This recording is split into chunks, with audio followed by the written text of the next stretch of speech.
if you think about 1989 and 1990 in Eastern Europe and the dissident movements on Eastern Europe, of course, the story in the West, it's told as a story of they were all free market liberals, they loved the West, they wanted to have jeans and consumption and rock music and so on. But this is not the case. If you read the movements, especially, Havel, the Czech movements, the dissident movements of the 1980s in Poland, in the Czech Republic, in Hungary, an important part of that project was a critique of real socialism, but also a critique of capitalism. So these were democratizing movements that were genuinely trying to find the third way, not the third way of the kind of new labor kind, but a third way that would be able to put together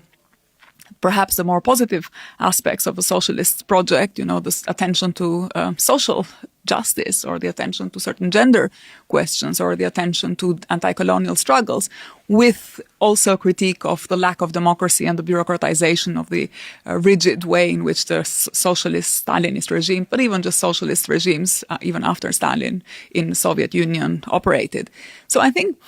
it's really important to recover that tradition and not to let it be crushed between those two poles. On the one hand, the ones who say, well, socialism is just what real socialism was, Stalinism, and then post-Stalinism, Brezhnev and up to Gorbachev, on the other hand. And,